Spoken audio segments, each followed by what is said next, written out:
day. What a day. Just got back from church, and it was good. It was really good. I learned something. We talked about humility at church today. I don't know if that was aimed at me, perhaps. Now, the church, I don't think, knew that I was coming, so maybe it was just by luck, but we talked about humility. So this is crunch time. We're coming down to a point, we're just about a week, a little bit more, and I just hope you get out there and caucus and do your thing, because if we do it, we're going to have an unbelievable victory. We're going to have an unbelievable, just look at all these beautiful hats, Make America Great Again. We're going to follow what it says. We're going to make, look at that. We're going to make America great again. We are going to do such a great job. And, you know, when I went on to this journey, June 16th, down the escalator, remember the famous escalator ride? I will tell you, that takes guts. It took guts, and it took certain courage, and it's not something I've ever done. And, you know, politicians, they run for office, they win, they lose, they win, they lose, they don't care. They're all talk, no action. That's what their business is, to run for office. With me, I've never done it before. And the receptivity has been incredible. The polls have been amazing. Just like this room is packed, and every room is packed, no matter where we go. We have the biggest crowds by far. We have much bigger than Bernie Sanders has, who's second. Now, we have the biggest crowds. They never talk about my crowds. You know, the press never talks about it. They always, but when somebody else has a crowd, so I was telling you, last week we had 12,000 people. Bernie Sanders had 3,000. That's good, 3,000. And he is second, way, way down the line, but he's second. But we're having these incredible crowds, 20,000, 35,000 people. And Bernie Sanders has 3. We have 12. And they talked about Bernie Sanders, and they said, he had 3,000 people. It was a great... Then they talked about Trump. I had 12,000, and we had to send 5,000 home because we couldn't get them in. But, you know, they didn't mention that. They don't mention it. And I always say the cameras, they always are on my face. They never want to show the crowds. It's an incredible thing. But it's okay, because the people get it. The people are really, really smart. And somebody asked me the other day, what was the thing you most learned? And I learned a lot. But because this has been sort of an unbelievable journey. Hello, darling. How are you? Look at, I love these people. We have the most loyal people, too. We have the most loyal. We have, and that's the other thing I learned, the loyalty. You know, they do polls on everything. They do polls on the debate. We win all those polls on the debate. We have another debate coming up on Thursday, and I think that'll be fine. But we win the polls on the debate. But, you know, they have, I mean, I don't know if it's going to be fair, but we'll handle it one way or the other, okay? That's what we got to do. But, you know, I learned the level of loyalty to our movement. And it's really to me, but it's really beyond me. This is a movement, folks. This isn't like a normal situation. We're on the cover of Time magazine this week with a really fair story, a really professional, beautiful story about the fact that there's never been anything like this. There's never been anything like this. It's been an incredible journey. They're going to study it. And I get calls all the time from reporters, one in particular, how does it feel to do what you've done? I said, I haven't done anything, because unless we win, we're just wasting our time, folks. We're just wasting our time. That's why on February 1st, you got to caucus. You got to go out. You got to do it. I jokingly say, no matter how you feel, if you're feeling sick, if you're having fights with your wife or your husband, no matter what's going on, if you lost your job 15 minutes before, if they said you're fired because the economy stinks, which it does, no matter what happens, you got to get out and caucus, because we're going to change things. We're going to change it. And it's just been very exciting. And the chairman just told me that so many calls are made. And I want to thank Jeff. He's fantastic, by the way. He really is a dynamic guy and a great guy. But he just said so many calls are coming in where people want to change their party. I've been saying this is going to happen, where they're going from Democrat to Republican. And he said he's never seen anything like it, and he's been doing this for a long time. People are, whether it's Republican, honestly, whether it's Republican, Democrat, liberal, conservative, they're sick and tired of seeing our country ripped off by every single nation in the world. They're sick and tired of it, and we're going to stop it. So yesterday, a couple of things happened, but during the last week, we had a wonderful woman, a really wonderful woman who the press does not treat fairly, but these are minor details. Sarah Palin came out and endorsed us, and she is a wonder. If you knew her personally, you'd understand even more so. I mean, I can see even from that everybody likes Sarah, but if you knew her, she's an amazing woman. Her husband, Todd, is fantastic, and we got a call. We'd like to work with you, we'd like to endorse you. And I said, how nice is that? And I thought she'd go to Ted Cruz, because, you know, she endorsed him for senator, and he was at 2%, and he'll tell the story. He was at 2%. She came and endorsed him, and he became the senator from Texas, even though he was born in Canada and was a Canadian citizen. It's a I don't know. Maybe if she knew he was a Canadian citizen at the time, she wouldn't have done that. But it was sort of interesting. But she's amazing. And her level of success with endorsements is tremendous. And the press does not give her just due. But I will tell you, she's a wonderful woman who loves this country. And I was so happy to have her endorsement. And a lot of the fans were. So I want to thank you, Sarah, who's probably watching, because you have all those cameras on right now. We have a lot of cameras, right?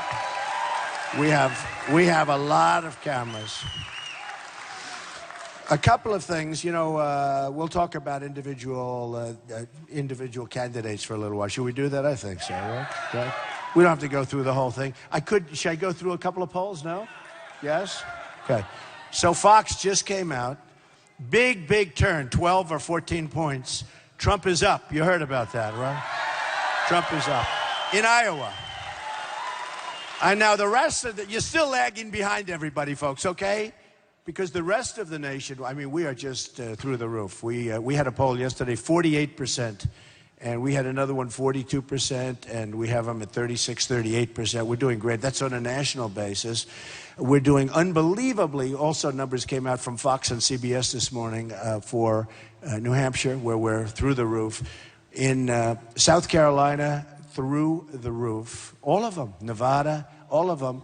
And really, I'm so happy because I spend a lot of time here, and I love the people of Iowa. And I think we're going to win Iowa. And, you know, it's much easier. Even my people, they say, please don't say you're going to win, because if you come in second, it's going to... I said, that's okay. I want to win. I want to win it. Iowa is very important. First of all, you haven't had a winner in 16 years, folks. It's time, okay? It's time. It's time. That's it. Look at that person. Make America great again. You better believe it, man. Thank you. Think of it. I'll put this. You have not picked a winner in 16 years. If you choose me, we're going to finally have a winner. You know, they want to move you. I hate to say it. They want to move you to the back of the pack. You know that, right? There's a big move that Iowa's not going to be where you are now, first with the caucus. And they want to move you. And I give you this pledge. I win. They are never, ever moving you. You're staying there, okay? You're staying there. 100%. You are staying where you are. And, you know, honestly, regardless of me, there's a great tradition here. It's an amazing thing. It's an amazing place. It's a great place. And you're going to stay where you are, and I think we're going to win. So I'm not saying, oh, gee, I'm going to be thrilled if I come in second. I don't think we're going to come in second anymore. You know, I'm looking at what's happening. So there's a theory that I'll do much, even though I'm leading all the polls, I'll actually do better than the polls. And people said, well, they might not poll. I mean, you know, these polls with Trump, they were saying, and one of the people this morning was saying, not even a fan, but he said, you know, Trump is going to win. You know the whole thing. Trump is going to win. He's going to be the nominee, and he probably will do very well against Hillary, because look at what he did last week against Hillary. Look, I was the best thing that ever happened to Bernie Sanders, because my attack on Hillary, all of a sudden she went down, and Sanders got all the credit for it, right? This guy, I mean, you know, this guy Bernie Sanders, give me a break. How does he figure in this whole thing? But he got all the credit. It's unbelievable. So I have to say that once. I assume the press is listening to that. But I had to hit her because she said false things about me. So I hit her hard. But I haven't even focused. You know, in the Fox poll and another poll that just came out that I'm beating Hillary, and I'm beating Hillary. I'll beat Hillary. But I haven't even focused. We haven't even focused on Hillary or Bernie Sanders yet. I mean, here's a guy, he's a, well, they say socialist, but some people would say he's a communist, okay? But I shouldn't hit him too hard, though, because if I hit him hard, he'll go down, and then it'll be more of a fight with Hillary, and maybe we want him to fight for a while. So I'll say, isn't he a wonderful guy? He's wonderful. I don't want to hit him too hard. It's interesting. I was thinking, I never thought of, when I hit Hillary last week, and Bill, but I did the right thing. But all of a sudden they did this, and then they started saying, Bernie Sanders is surging. An amazing thing happened. I did it. I'm saying I did that. So now maybe I should hit, oh, I could hit him. I have stuff in my mind. I could hit him so hard, he would drop. He would drop. No, he's too easy. He's too easy. He's really too easy. But, so, look at these candidates that we're against. We have, Jeb, poor Jeb. We have Jeb, exclamation point. And I talk about him, and the only reason I even bring him up, honestly, he's spending millions of dollars of negative ads. Nobody else is hitting me with negative ads. Jeb Bush. Here's a guy spent close to $100 million. The polls coming out this morning, he went down. He's down at the bottom. It's time to give up, Jeb. It's time to give up. Now, you know, in life, sometimes you have to admit when you don't have it. He doesn't have it. He doesn't have it. And I don't like people. Here's a guy takes these ads, vicious ads. He is not a conservative. He is not a true conservative. What the hell does this guy know about me? He said, he will not win the race. Well, if he's so good, how come I'm beating him by 38 points? You know, it's like, it's unbelievable. He will not win. He's at 3 and I'm at 42 when he's saying, oh, these people that you have, I don't know, we're going to have to do something about it. But I mentioned it, but here's this guy spent almost $100 million. I spent almost nothing. You know that. I'm guilty. I feel guilty. I was supposed to spend, now it's up to almost 40 million. Yesterday I was talking about 38. My people said, I had a budget at this point to have spent $40 million. By the way, I'm spending my own money. I'm not using other people's money. I'm the only one. I'm the only one. I'm the only one doing that. Everybody else, Hillary and every single candidate is doing what they're doing, okay? So you have Cruz. I mean, Cruz is getting oil money. By the way, he is so against ethanol, you can forget it, okay? You can forget it. All of those wonderful farmers that produce what they have to produce, Cruz is totally against. Then he changed. You know, they said, well, he's very principled. Well, he's not so principled because a couple of weeks ago he changed and he got a little bit more. And he changed again, got a little bit more. What's that about principle? If he's against it, let him be against it. But he was against it strongly, getting killed, and then he changed, and he changed twice. So, but by the way, and he'll change back so fast because who's giving him money? Oil people are giving him money. Nobody's giving me money. I turned down so much money. I feel so foolish. I feel so, you know, my whole life I take, right? Greedy. I take, greedy. Now I'm going to be greedy for the United States. I'm going to take for the United States. I'm going to be so greedy. We're not going to have any more of these deals with Iran where we give them $150 billion. $150 billion. We should have never given it. And we should have had our prisoners back years ago, before the negotiation started. You don't start the negotiation unless they give us back our prisoners. You don't start it. You don't even think about it. I tell that story all the time because it's amazing. You go in, right? They have our prisoners. They actually had 3, then they had 4. And by the way, it's going to set a wave of kidnapping like you've never seen before. You watch. People see that deal, and putting that deal together with the other, it's going to set a wave. If they would have done it my way, you wouldn't have. You walk in, they're going to say, let's start. We're going to say, we have to have our prisoners back. They're going to say no. We're going to say, got to have our prisoners back. They're going to say no. You walk out. Why didn't they walk out? You walk out, you double up the sanctions. They will call you within 48 hours, as sure as you're standing here. Sorry, couldn't get your seats, there were too many people. There are people outside still trying to get in. They will call you as sure as you're standing here, and they'll say, you've got your prisoners. Okay, now you get the prisoners. Now you go in and say, listen, there's one other minor item. We can't give you back the $150 billion. What do you mean? What do you mean? You know, the Persians are great negotiators. But we have guys that are better. We can't give you back we want to get the prisoners back first. This is what we should have done. Now we would have had our prisoners back, and we didn't make any deals. We got our prisoners back. We say now, $150 billion, can't give it. We're a debtor nation. We're bust. We've got $19 trillion in debt. We can't give you the money back. You know, I want to take the lumps out. My father always used to say, yeah, take the lumps out, make it nice. So instead of saying, no, we're not giving it to you, we've got $150 billion. We don't have the money. We owe $19 trillion now with a stupid budget deal they just made. You believe that deal 2 weeks ago? Now we're at $21 billion, because that's going to cost $1 trillion. So now we're at $21 trillion. Trillion dollars. So we say to them, we can't do it. We have $19 trillion. We're going to be $21 trillion. And they're going to be angry. And so what you do is you leave the room, and that's the end of that. And they'll call you back. You double up the sanctions, and they call you back, and you start. Now you don't have to give them back the money. Because what they made in that deal is so 24-hour inspection periods. What they did is so incredible. We could have had a great deal. I like the idea of deals. I think deals are good.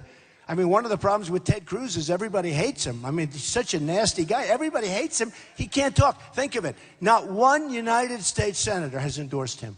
Not one. And Senator Grassley yesterday was with me and introduced us. I mean, what a wonderful guy he is, by the way, Senator Grassley. He's a great guy. But think of it. Is there something wrong when you deal with people on a daily basis and not one person endorses you? There's something missing there. I mean, there's something bad. And with me, remember this, he hit me first during the debate. No matter what I did, no matter what, I could have done anything. He was backing me up, right? I said, this guy seems like a nice guy. More than anybody else. Carson actually backed me up very nicely. And he was a good guy too, Carson. Ben Carson, nice guy. And a couple of them. I mean, honestly, I like a number of them that are running. But with Cruz, he was so positive. Everything was great. I did the Muslim, great. Because somebody has to do it. Somebody has to say what's going on. I mean, we have radical Islamic terror going on all over the place, all over the world. And we have a president that won't say it. He won't even talk about it. So I did that. He was fine with that. A lot of people weren't. And now they are. Do you notice the way now they're saying, well, you know, Trump does have a point. Well, I think so. I have a point. When planes fly into the World Trade Center and into the Pentagon and wherever the third plane was going, when people are shooting their friends in California, when they're shooting their friends, bye. Goodbye. Goodbye.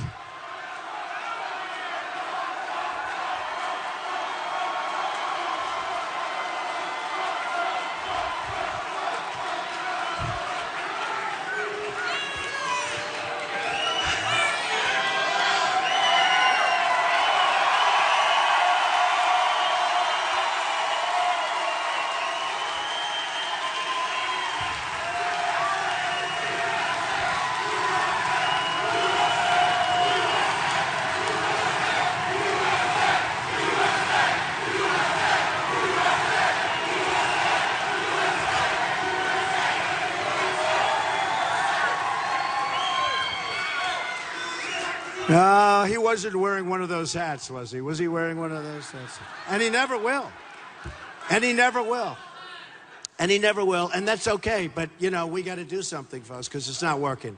And all over the world, they're talking about it. And people, frankly, I have friends that are Muslims, and they call me up. Not all of them, but some of them. And they said, you're doing a great service because there's tremendous hatred.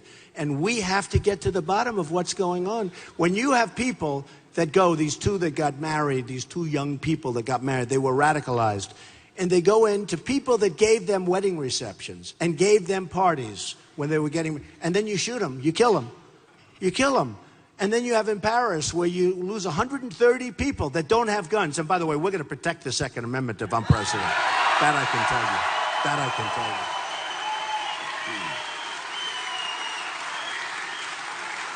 you. You know, if in Paris, the toughest gun laws in the world in Paris, the toughest they say in the world, who knows, but the toughest. In France, the toughest gun laws in the world as a country. You can't have a gun. And yet, the bad guys can always have a gun, right? So if I had, and I'll pick out some people, you with a white hat, right? If I pick out you right there with the sign, you. If I pick out you, if I pick out a few people out of this audience, I could pick out almost anybody If you had a gun and the bullets were firing the other way in Paris or in California, or remember the military officers, the 5 that were killed, the military officers that were killed on a gun-free zone on a military base. That's going to end the first day. No more. No more. But if there were some people in there with guns, you wouldn't have had 130 people killed. It would have been a much, much smaller. And you know what? They wouldn't have been looking for the guy with the dirty hat. Believe me, they wouldn't have been looking for him for long. They wouldn't be. And you know the other thing, the press. And they have been good about this because they're a very dishonest group of people. The guy with the dirty hat, they called him the mastermind, right? The mastermind. And for 2 days, they're looking for him. They call him the mastermind. The mastermind. What did he do? He sent people into a different couple of places in Paris, right? He said, shoot everybody that you can. What do they get? What's going on? This is the mastermind. So the press said, the mastermind does, we think we have him under control. We think we found him. We don't know. He's a brilliant man. They don't even know who the hell he is. And then you see him. And I called him right from the beginning, the guy with the dirty hat. Probably got a very low IQ. He's a moron. He's a frickin' moron, okay? And the press is calling. And then they wonder, they're calling him the mastermind.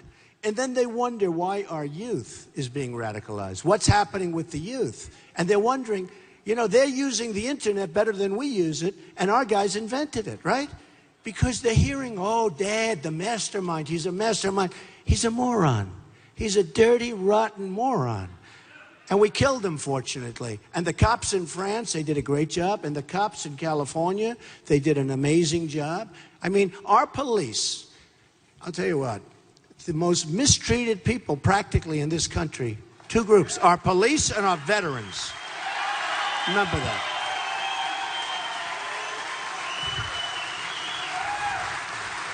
I mean, I looked at what they went through in California with all the shooting going on and all this stuff, and I tell you what, they did a hell of a job. Same thing, honestly, in France. The police are tremendous people. And you know what? If you have that 1/100th of 1% where a horrible thing happens, or where a mistake happens, or where a guy chokes and he does something he shouldn't, or where he's a bad policeman, that can happen too. That's a huge story all over the world. All over. They play it up. But they don't talk about all the good things. We wouldn't be here right now if it wasn't for the police. So I tell you, yeah, give them a hand. Give them a hand. I've had so many endorsements from police all over the country. The police and I just respect them a lot. I mean, they go through a lot. And I mean, they're afraid every time they're afraid to talk to anybody. They'll talk to somebody. If they're a little bit rough, they end up losing their pension, their job. I mean, it's terrible what's going on with our police. People are afraid to call them. People call the police. I mean, literally, I've had policemen that are tough cookies, where they're literally afraid to be a little bit rough with people that are really bad people, because they're afraid they're going to end up getting brought before commissions and lose their job. So we gotta cherish our police officers. It's very important. Very important. So the one guy, Bush, spends $100 million. He's down here. And I say to myself, why do I talk? And the only reason I mention him is because you get angry at it. But here's the story. If we could do what we've done, I've spent nothing, practically. I mean, the biggest expense is my airplane, and I own it. I have to pay myself. Do you believe it? It's true. I have to pay myself because I own my airplane. So I pay myself. So at least I have an expense. But, you know, you find the market value of the plane, you pay yourself. The whole thing is ridiculous. But I spent very little money. But I'm going to, for 2 reasons. Number one, I feel guilty. It's going to be up to about $40 million. I spent peanuts. I feel guilty. And number 2, I don't want to take a chance. I don't want to be a wise guy. Because, I'm going to win without spending. I'm willing to spend whatever the hell it takes. I'm going to spend. I don't want to be a wise guy. But one line that I hate getting rid of. It's so cool to say that you've spent the least. I've spent less than anybody, just about. You've spent the least, and you're by far number one, right? It's so cool. It's so cool. And I don't really have to spend. A lot of people say, why are you doing it? You don't have to. You know, I get so much of they call earned media. Earned, meaning they have you on television. Because I get good ratings. It's very simple, right? You know, Face the Nation, a show, very good show, John Dickerson. Face the Nation last night announced, I got to be straight. Look at all those cameras. You think if I was wrong on this, do you think I'd be headlines? Trump said this. Okay. Face the Nation put out a release last week. You know Face the Nation, right? Big show, CBS. They put out a release last week. I did a show a couple of weeks ago from Florida, where I'm leading 48 to very low numbers. Okay, I love Florida. We're going to win Florida. We're going to win a lot of states that nobody ever thought about winning for the Republicans. I'll tell you what. But Face the Nation put out a release last week that they had their interview with Donald Trump, long interview from Florida, that it was the highest rated show they've had in 15 or 16 years since the fall of the World Trade Center. Highest rated show. That gives you power. That gives you power. And when you look at the debates, I mean, Fox had 24 million, CNN had 23. CNN says it's the largest show they've ever had in the history of CNN. Now, they cover wars and they cover big events. The biggest ratings they've ever had was the debate. Now, I know they're not watching Jeb, and I know, he's a low-energy person. I know they're not watching Ted. He's a wonderful guy, but they're not watching Ted. I know I don't want to insult the rest of them. I mean, I get along with people. I want to be nice. I don't want them to call me, why did you say that about me? So I'm not going to say all the other people that are up on the stage. But if you look at 4 years ago and 8 years ago and 6, that used to be like a throwaway. Nobody even wanted to broadcast the debates. They had to do it as part of their licensing. They didn't even want to put them on. Now it's like they can't get enough. The debates are coming up, the big debates. I mean, it's crazy. I won't take credit for it, but every magazine, they call them the Trump debates, Variety, all these. The Trump debate last night, it's sort of crazy, right? But it gives us, not me, it gives us some power because we are the silent majority that's turned to be the noisy majority. We're the noisy majority, and it gives us power. And by the way, the same thing with Meet the Press. Chuck Todd, he's a nice guy. They were down in the toilet with the ratings. And then I agreed to do a show finally, because he started treating me with respect. And I agreed to do a show. He went through the roof. They had millions of people watching. They all said, what happened? And he's going to go in and get a raise now, probably. And George Stephanopoulos, we do his show. It goes through the roof. So it gives us, and CNN, by the way, good guy there. And it went, they get good ratings. It gives us power. Now, they don't actually care about the poll numbers. I care more about the poll numbers. But I have to tell you, when I see those ratings, it makes me feel good, because that means that people are listening to our point of view. That's what it means. That's what it means. So what's happened is an ad was put out by Ted Cruz, and it was so false. And it's about eminent domain. And they make most people don't even know what eminent domain is. Eminent domain. That's where government takes property for full payment. They pay you. They don't just take it. They call it a taking. It's called a taking. But it's a taking, but you got paid a fortune. Frankly, more than you'd ever get, because you're dealing with politicians. And politicians, as we have learned over the last 25 years, they pay too much, right? So if you're building a road, if you're building a highway, because let's say you have a community like this, and look at all the people, and you need roads, and you need highways, and you need schools, and you need hospitals. And you may have somebody that has a little farm, and the corner of their farm makes it impossible to build, let's say, a school, or let's say a hospital, or let's say you can't build the highway because the farmer says, I do not want to sell under any circumstance. So you have a highway coming, except you have a problem. You can't get the land, right? It's called eminent domain. So what they do is they'll take that sliver, and they'll pay you a fortune. They say it's fair market value, but it's really more than that if you're smart. Okay? So they have this thing about Donald Trump and eminent domain. And that I had something to do with, there's an economic development project where I would have loved to have used eminent domain. Ultimately, I didn't use it. They said in the ad that I did. They said I ripped down this house from an old woman. Never happened. I didn't go forward with it. If I did, we would have had thousands of jobs. It would have been a big hotel and all that stuff, but I didn't go forward. It never happened. But they show me ripping down. They have some scene of bulldozers ripping down a house. It's just all false stuff. But let me tell you about eminent domain. All of these conservative people, the National Review, as you know, is a dying magazine. Does anybody here read it? Nobody. So they do this. I mean, it's dying. The thing's dead. It's a doornail. It's going to be closed. I bet you it's closed in a fairly short period of time. And it's a shame. But what they did is they have a couple of guys at the lead, and they took people and they wrote, and they got some publicity, and it's probably the best thing that's happened to me, because my poll numbers just went through the roof, because nobody respects these people. These were the people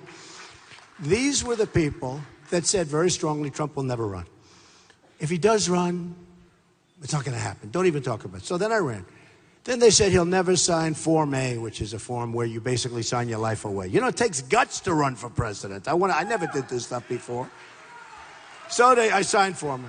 Then they said, well, he'll never put in his financials because his financials, maybe he's not as rich as everyone thinks, and he doesn't want to hurt his image. Well, it turned out I'm much richer than anybody ever knew. I mean, I put in these financials, almost 100 pages. Almost 100 pages of financials, right? And they were great. Great jobs. Doral in Miami and Turnberry in Scotland where they play the British Open and so many different things. All the stuff in Manhattan. And it turned out to be great. Low debt, tremendous cash flow, some of the best assets in the world. And the only reason I tell you that is because, and it's not as a braggadocious, although if I didn't run, I probably would have put it in too because I wanted people to see it. But these guys went down, they said, oh, this is bad news. I mean, not only, and I put them in where I didn't ask for extensions. When I put it in, they all said, well, he'll ask for an extension because you're entitled to many, many extensions. And some of the politicians who filed like a 1 or 2 page report, they asked for extensions, okay?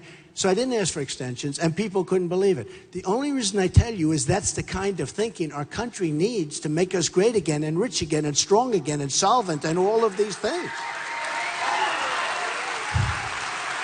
I mean, we have, as an example, with China, we have political hacks. They're political hacks that are negotiating, and we have a trade deficit with China of 305. Well, actually, it used to be. It's now actually, I heard just this morning, it's more accurate, number 5. Listen to this, $505 billion. We have a trade deficit, $505 billion. And then Obama says, our partner, China. I love China. I know everybody. These people come to me, they buy my apartments. The biggest bank in the world is from China. They're a tenant in one of my buildings in Manhattan. I mean, I do great with China. I own a big building in San Francisco along with a group. That's a great group. And we own the Bank of America building in San Francisco. Nobody even knows that. I own another one, 1290 Avenue of the Americas, through China, where I win. I mean, I had wins. That's how I got them. I beat them. I beat China. But I have wins. We got to have wins. We don't win. Our country doesn't win anymore. So I tell you that only because that's the kind of thinking we have. Because we have people that are real stiffs. We have people that should never be doing what they're doing. Should never. So I look at this stuff and I see what's happening and I look at Ted and I say, wait a minute, I put in this report and all of these people that for the National Review, they were all saying I wasn't going to run, I wasn't going to file, I'd never filed financials, you know. And by the way, when I filed my financials, it looked like Grand Central Terminal in front of the Federal Elections Commission with reporters. Oh, they were going to get me, they were going to get me. So what did they get instead? Ted Cruz with a couple of pages, he forgot to say that Goldman Sachs gave him money. He forgot to say that Citibank gave him money, okay? Because he's a man of the people. He's Robin Hood, right? He's this great man of the people, even though nobody likes him, even though no senators endorsed him, even though all of this, and he's a nasty guy.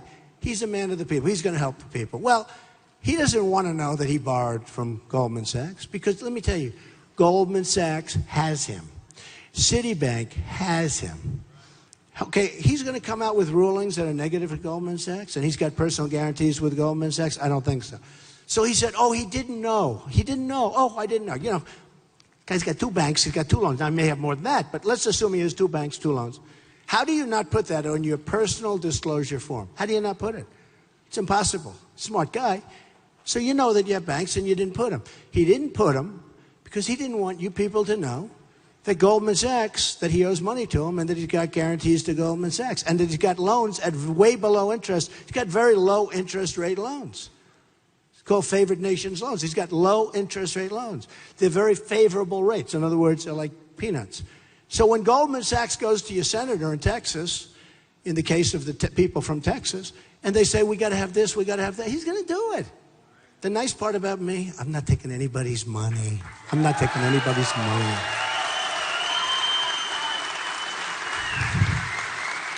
The other problem with Ted is that, as you know, and it's come out very strongly, Lawrence Tribe, great lawyer, great constitutional lawyer from Harvard, said this is an unsettled matter. He's a great constitutional lawyer. Other lawyers have since come out saying he can't run for president. He can't. I don't know. Maybe he can, maybe he can't. I don't know. He should go into court and seek a declaratory judgment.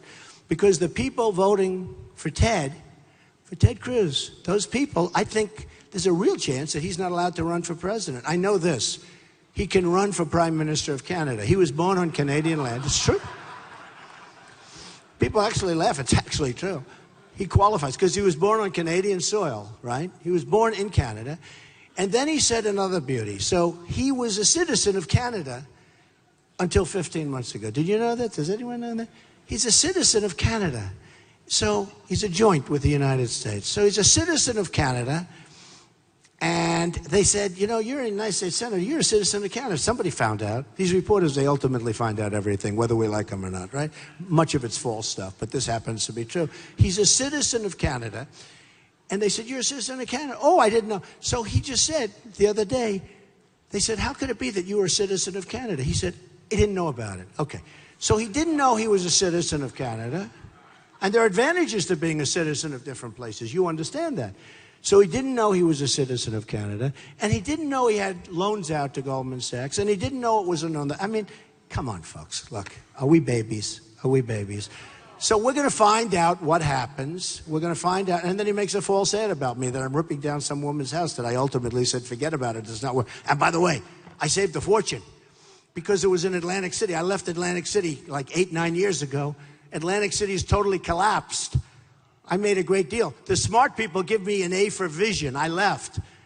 I mean, think of it. I would have built this tower in Atlantic. I mean, so the woman did me a big favor by, you know, not wanting to sell. But I never ripped down her house. And she was perfectly fine. I never ripped down her house. They show tractors ripping down a house. That's really, you know, it's false stuff. Okay, it's not nice. He should actually give me an apology. Do you think he'll apologize? I don't know.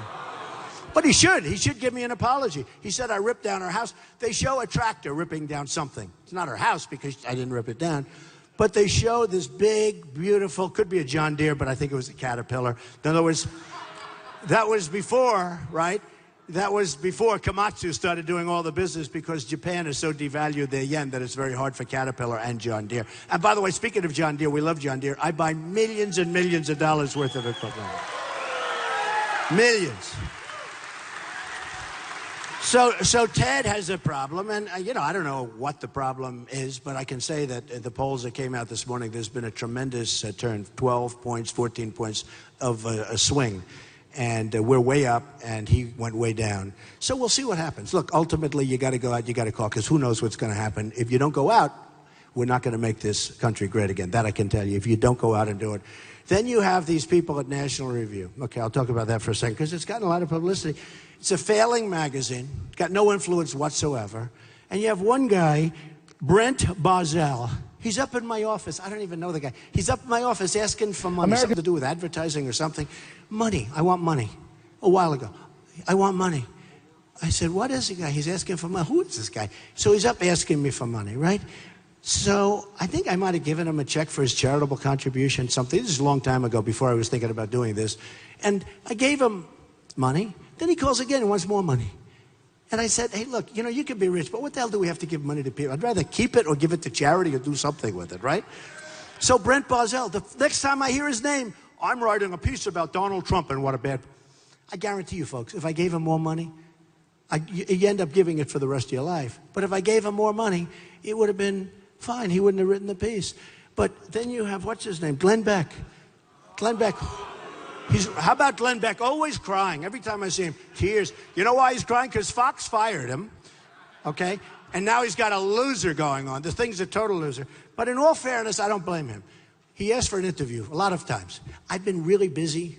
And don't forget, until I did this, I was really sort of not thinking about this, and maybe I was going to do it, maybe.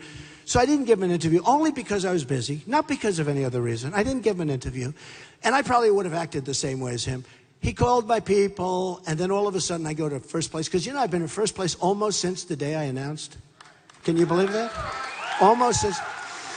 And probably my people, you know, when you go to first place, your people all of a sudden become geniuses, right? Oh, well, we wouldn't give him an interview. They're probably giving him a hard time. Anyway, I never gave him an interview. I should have given him an interview, but I didn't do it.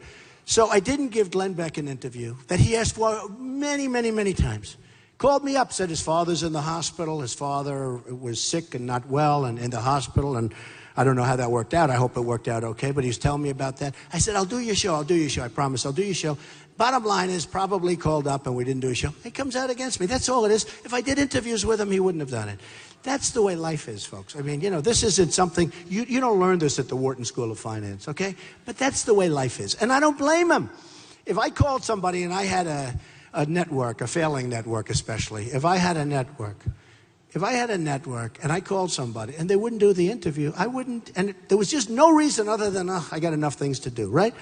Because I would have done it. If I called somebody and they wouldn't do it, probably I'd be swayed to knock the hell out of them. Why wouldn't I, right? You know. So they came out with a stupid cover about, you know, they got 22 guys. I mean, these are just two examples. I could go over others too, and some of them are very nice people. I was actually surprised. And a lot of them weren't even very vicious. Some of them I actually thought they were positive articles about me. But they did this, and they're trying to sell some magazines. I don't know if they might sell this one. But basically, the National Review is finished. It's a dead magazine. And they came out and they tried to do something that was good. They got some publicity. I think it probably helps me. I mean, probably it helps me. So here's the story. We have a very, very major election coming up. I think it's going to be the most important election that we've had in modern times. Our country is going to hell. We have people that are incompetent leading our country. We have people that are, frankly, you know, they like to say, Trump likes to speak. You know, I'm an Ivy League. I went to an Ivy League college. I went to the Wharton School of Finance, which is the best business school in the world. I'm like a smart person. I always say my uncle, you know, because I do believe in the racehorse theory, right? You know, slow horses don't produce fast horses, right? You know, the old racehorse. But my uncle was a professor for years up at a great engineer, Dr. John Trump at MIT, like one of the most brilliant people. And, you know, like we're smart. The people in this room are smart. My people are the smartest people, in my opinion, because they get it. My people, my followers, these are the smartest people. The most loyal and the smartest. The most loyal and the smartest. But you look at what goes on, and we know and we see, and they always like to say, he's plain spoken. I don't know, is that a positive or not? You don't need a plain spoken person, but think of it. When you have a word to describe your leadership in this country, what's a better word than the word stupid? There's no better word. Now, I can come up and I can go to Soros, I can go to different things and come up with other words, but there's just no better word, am I right? I used to say incompetent, and that's pretty good, but stupid's better. I mean, it's better. When you look at these deals that we make, when you look at what we do with China, when you look at what we do with Mexico, they're friends of mine. I employ thousands of people over the years, tens of thousands of Hispanics. And in Nevada, I'm leading. The poll just came. I'm leading in Nevada with Hispanics. And I said I'm going to win with Hispanics. And I'm going to win with African Americans, too. I'm getting great numbers with African Americans because I'm going to get jobs for people. I'm taking our jobs back. What has Obama done for African Americans? They're in, relatively speaking, the worst shape they've ever been in. You look at kids, they have 58% unemployment. You look at people that are 35, 45, 50 in their prime, their unemployment's through the roof. So Obama's done nothing. I mean, with him, it's all talk. He's like your typical politician. All talk, no action. I mean, just a bad guy. I'll tell you what. I thought Obama would be a great cheerleader at a minimum for this country. I thought at least he'd be a cheerleader. Guess what? He's been a horrible cheerleader for our country. He's been a divider. Our country is divided.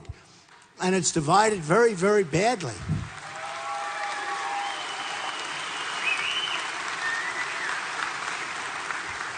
And we have to bring it back. And if we don't bring it back, we're going to have a problem. But we're going to bring it back. I'm going to bring it back. People don't know this about me. I'm a cheerleader, too. And I'm somebody that does unify. Everyone thinks, oh, he's very divisive. A woman came up to me yesterday. I did 2 speeches yesterday, packed houses, different parts of Iowa. And a woman, beautiful, wonderful woman, walks up to me and she goes, Mr. Trump, all my friends want to vote with you, but they're a little bit concerned that if you're president, will you still speak so tough? I say, no, it's different. Well, yeah, probably. He says, you betcha. I hope so. Well, there's a little truth. Hey, a little truth to that, too. Do we want to ease up? But I say it's different. I'm running originally against 17 people. So 4 or 5 are down the tubes. Now we have a big group that's going to be down the tubes, despite all the money. Can you imagine all the money they spend and they're down the tubes? But, you know, it's sort of interesting. I said to her, well, what do you mean? She said, the only thing they have against you is they think your rhetoric is very tough. I said, well, I have to be tough. I have these guys coming. They're lying. They're coming all sides. You saw that debate? Boom, Trump, hit Trump. But we came out. Did Trump win the debate, by the way? Did Trump win? We did. We did. Okay. I said, so I have to, because I'm dealing with all these people, and then I'm going to have to deal against Hillary if she doesn't go to jail, or I'm going to have to deal against Bernie, or somebody, or Bloomberg comes in, which would be great. I'd love to have him come in, because I love the competition, frankly. I mean, it would be great if I'd love Bloomberg to come in. So I'm dealing with all these people, and I have to be a little bit tough, and I have to be quick, because I don't have enough time to be so nice, right? But if I'm president, I would have a little bit of a different demeanor. But don't worry. The demeanor would be a little bit different. But don't worry. It'll be the same attitude. You understand that, okay? We're not going to change, okay? No, he was worried. He said, please don't change. Don't worry. But I'll be a little bit softer. Maybe the attitude will be tougher, but the words will be softer. You know, I tell people, I'm like, you know, it's real easy. I can be so politically correct. I go to Palm Beach. I own the great place in Palm Beach. We have the Great Society people in Palm Beach. They always want me sitting next to them for a lot of reasons, right? And I sit next to ladies. Oh, Donald, it's so beautiful to have you with us. It's so beautiful. And I talk to them. You look so lovely tonight. See, now in modern day society, you're not allowed to say that about a woman, right? You can't say that. But I've never had anybody complain. But they are very up in the air, and they're very nice people, and they raise a lot of money for charity, and I'm so politically correct. In fact, they leave, they say, I can't believe it, how sophisticated Donald is. I can do it any different way. The problem we have is our country has a problem. I don't have time to be politically correct. Does that make sense? We don't have time. It takes a lot of time. It takes a lot of time. So when I began this journey, coming down the escalator, I looked down in the atrium. It looked like the Academy Awards. There were so many. I mean, even look today. Look back there. Look at all these guys. Look at it. Who has that? On a Sunday morning, here we are in Iowa, Sunday morning. No, look. Unbelievable. Now, I'll tell you what's going to happen. Watch. There's one section that for structural reasons, they couldn't have people up there, right? Okay? Watch. Look, every single seat is packed. People are outside standing. But for structural reasons, it's under repair. So there's one section where they couldn't have it. They'll probably have one wise guy show that one section. Well, not that many people attended. Oh, what sleaze. They're disgusting. Well, that's why I liked our protester, because they have to show up there. They say, boy, that's a lot of people. I tell the story. My wife always says, were there many people there? I said, didn't you watch? Yeah, because it's on all live. It's on CNN. It's on all of them, right? Didn't you watch? And she said, Donald, they never leave your face. They never leave you. It's like a tight shot. They never leave your face. I said, I don't like that. Did they show? We were in Lowell, Massachusetts, a stadium. We were in Oral Roberts University, great, beautiful basketball stadium. The place had 12, 13,000 people in it. We had to send away 5,000 or 7,000 people, right? They never once showed the stadium. My wife says, were there many people there? I said, didn't they show it? No. I said, really? She said, I could tell by the sound there had to be a lot, because it sounds like a purr. It's not like, when you have 200 people. It's like this purr. She said, I could tell there were a lot of people, but they never showed. It's terrible.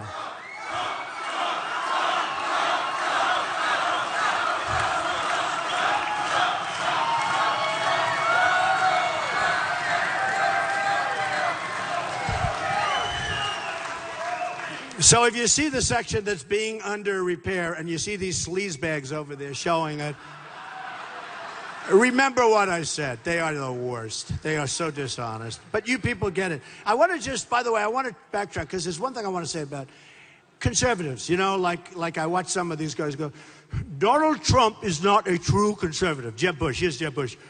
Donald Trump is not a true conservative. He's a low energy person. This guy's going to get you nothing done. But he spent $100 million. But here's what happens. One of the things they say is eminent domain. Now, I talked about eminent domain. All conservatives want the Keystone Pipeline. Is that right? All. I want it. I want to make a better deal. By the way, here's my deal. They all want it. They want it. So Obama either approves it or doesn't. He didn't. Hillary said, no good. You know why Hillary is with Obama on so many things? Why? Why? Because she doesn't want to go to jail. The man in the front row, he gets it. And you haven't been at one of my deals, were you? Were you here? He gets it. Oh, he was at number 6. But you know what? She doesn't want to take him on. So she's saying things, and she will till the end. She's saying things that she would never see. So she's against the Keystone Pipeline. So everyone, all the conservatives are for it. But here's the difference. I'm for it too, by the way. I'm totally for it, all right? Because what the hell difference does it make? It's a lot of jobs. I don't like, frankly, I'm not in love with the idea of taking Canadian oil and say, you know, what the hell?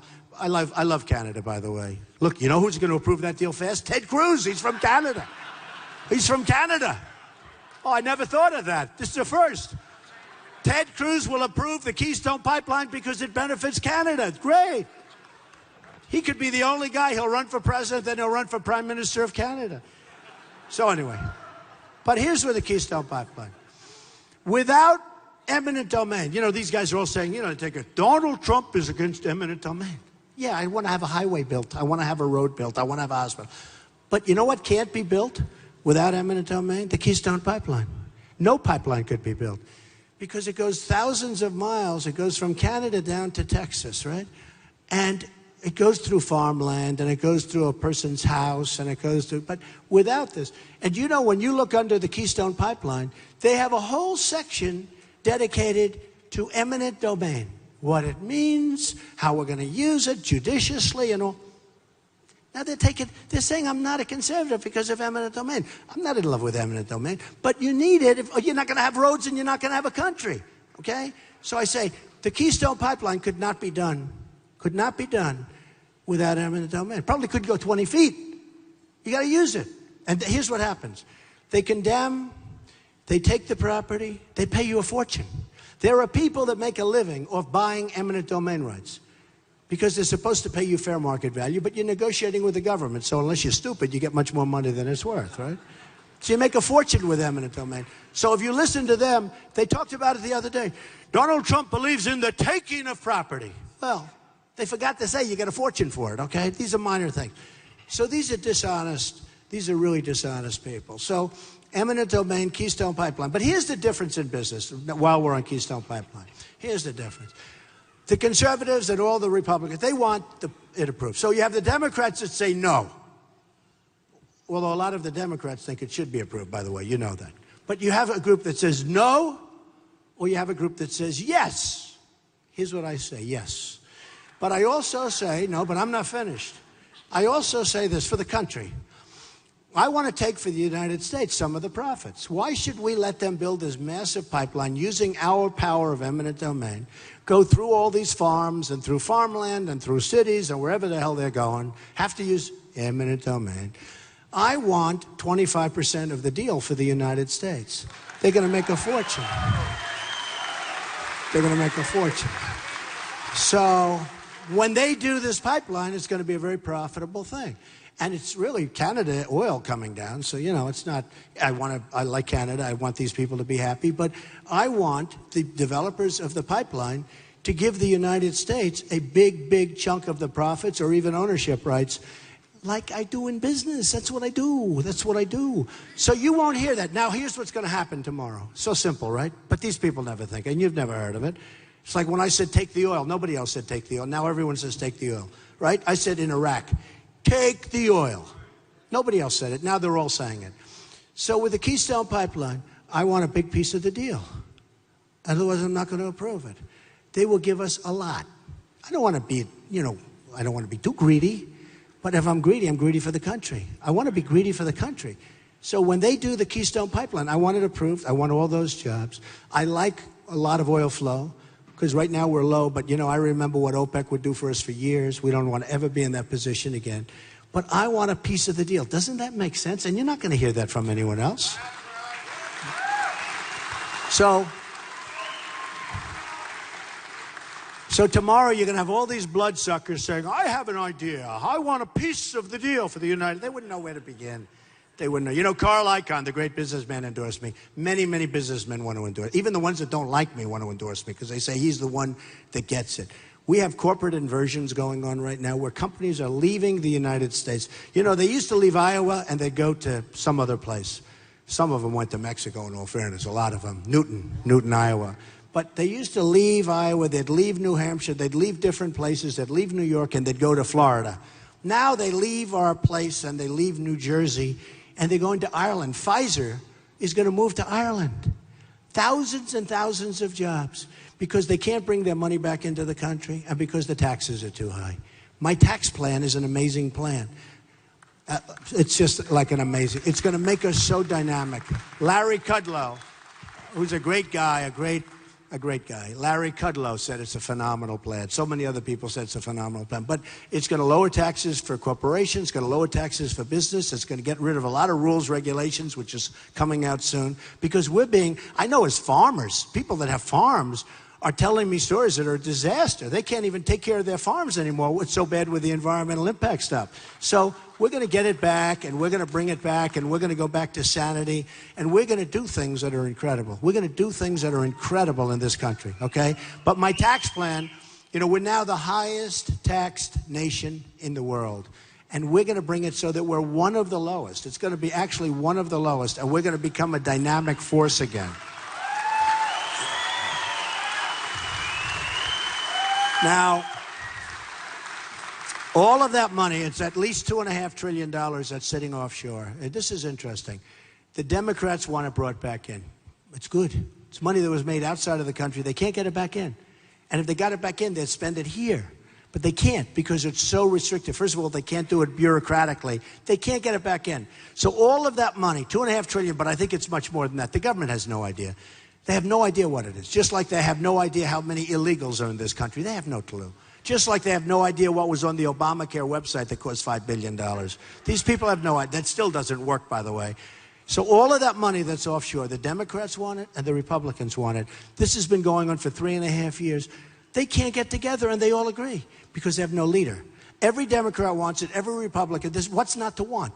We want money brought back into the country. They can't get it done. The reason they can't get it done, no leadership. You know, it's one thing if they're opposed, somebody wants Obamacare, somebody doesn't, they have a logjam, that's different. Here's something where they want the money to come in for years, and they can't get it done. There's total gridlock in Washington. And a guy like Ted Cruz can never get it done because he's like, I mean, it's never going to happen. It's never going to happen. You need somebody that can wheel and deal and get things done. And we go back to a system where we don't need the executive orders. All Obama does now is sign executive orders. We want this, he can't get it. Boom, executive order. And he'll be out on a golf course in 2, 3, 4, 5 years, and the courts will start getting these executive orders. And they'll say, what he's saying is, look, I don't know if it works or not. Here's an executive order. In 5 years, don't worry, I'll be playing golf. What the hell difference does it make? We want people. Remember Ronald Reagan and Tip O'Neill? The country was running good. They got along. And you got Congress. I mean, he's doing an executive order in the Second Amendment, essentially. How terrible is that? We can't do that stuff. So here's the story. I was talking about trade. I was talking about China. I was talking about Japan. Millions of cars pouring in. We give them practically nothing. So unfair. I was talking about Mexico. They beat us in trade. They beat us at the border. People are flowing through. Drugs are coming across, pouring across. Anchor babies, which I was right about. The fact that somebody has a baby who's an illegal on our land doesn't mean we have to take care of that baby for the next 90 years. By the way, I'm right. I'm right. And we don't need a constitutional amendment. I was right. The greatest lawyers, some of the greatest lawyers in the world actually said Trump was right. But all of these things I talk about. Then you had Paris, and you had Los Angeles, and you had various other things happen, and you had different tragedies happen. And then CNN does a poll. Who's best on the economy? Trump by a factor of many times. I mean, like in the 60s and 70s. We sort of understand that. I'll be the greatest jobs president that God ever created. Believe me. Believe me. So, the economy. But then they started, because of what happened in Paris and what happened in California, Then they started talking about who's best on security for the country, Trump. Who's best on the military, Trump. Who's best on ISIS, Trump. By a lot, not by like little. And the narrative started changing. I was talking about all the different things, trade, and here's what I say, folks, trust me, the trade's going to be great. We're going to bring back jobs. We're going to make good deals, not bad deals. I'm going to use the greatest business people in the world. I know many of them, most of them. I know the good ones. I know the bad ones. I know the ones that are overrated. I know people that you never heard of that are better than all of them. I have the greatest business people, and they all want to do it. To them, it's sport. They love the country, some of them. Some of them don't care. These are tough people. Some of them will move a company out of the United States if they can save $2. But I know the great negotiators.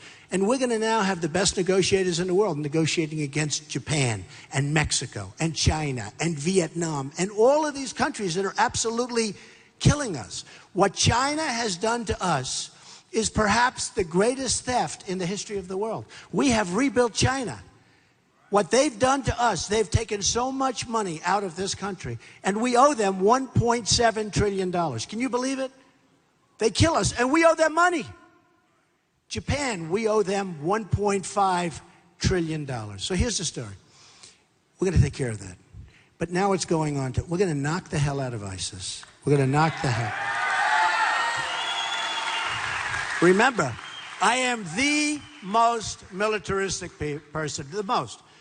I am the most militaristic person. We're going to build our military strong and powerful, but I hope we never have to. It's very important. I don't want to use it.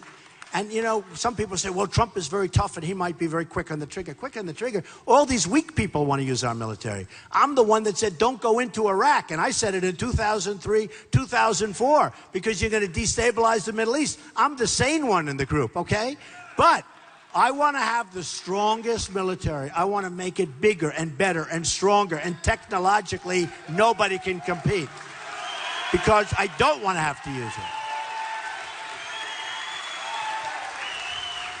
And going along with that, I got a lot of vets up here. We're going to take care of our vets. We're going to take care of our vets. Our vets are not being treated right.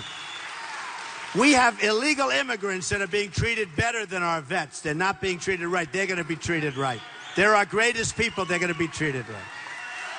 So look, in closing, I just want to say this. It's been wonderful. You can read all the Time magazine cover stories you want. In my opinion, if we don't win, we all wasted a lot of time. You've got to, February 1st, you got to go caucus. You got to go caucus. Otherwise, we're going to have something, it's amazing. Here's what they're saying. They're saying if Trump wins Iowa, so they're giving you a lot of power there. If Trump wins Iowa, he's going to run the table, meaning he's going to win almost everything.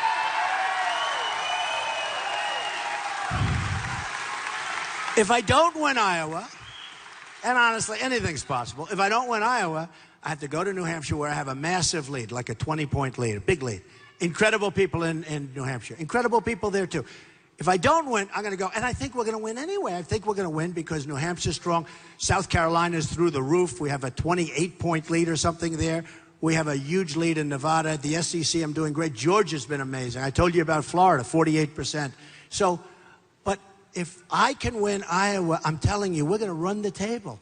And it's going to be important. And I honestly think, first of all, I want you to do what's right. I want you to go for the person you... But I honestly believe it's very important because you have not had a winner in so long. You're going to have a winner. I give you my word. You're going to have a winner. We're going to make our country so good.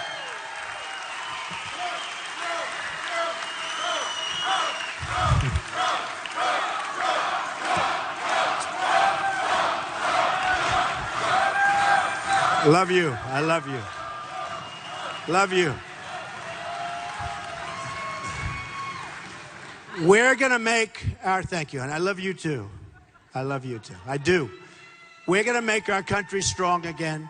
We're going to make our country smart again. People are going to respect us again. They don't respect us now. When you see 10 young sailors sitting in a boat on their hands and knees with their hands up in the air and they're in a begging position and you have thugs with guns to their head making them say whatever they want to say, and the only reason we got them back is that they happen to be smart, the Iranians. They got 2 days later, $150 billion. So if you didn't have that, those sailors would be there until about February 1st of next year. They would have been back here long before that. That I can tell you, okay? That I can tell you. But I thought that was a very humiliating. Does everyone agree? Was that humiliating for us? Believe me, if the $150 billion wasn't coming 2 days later, those people would be over there for years to come if you had a normal president. So here's the story. We're going to win again. We're going to win a lot. We're going to make our country great again. We're going to be very proud of these days. But you have to go out. You have to caucus. The more of a mandate we can win by, and I don't want to come in second. I'm saying it there. If I come in second, every word I say up here is going to be played all night long. Oh, Trump was humiliated. Okay, I don't care. They can say whatever I want. I want to come in first. We need a mandate. We want to take our country back. We want to be the smart country again. We want to do things that we never did before. We can be stronger and better than ever before. So what I'm asking you, February 1st, go caucus, stay there, get that thing done, and we are going to have a lot of fun for a lot of years, okay? I love you all. I love you all. Thank you. Thank you. Thank you. Thank you very much.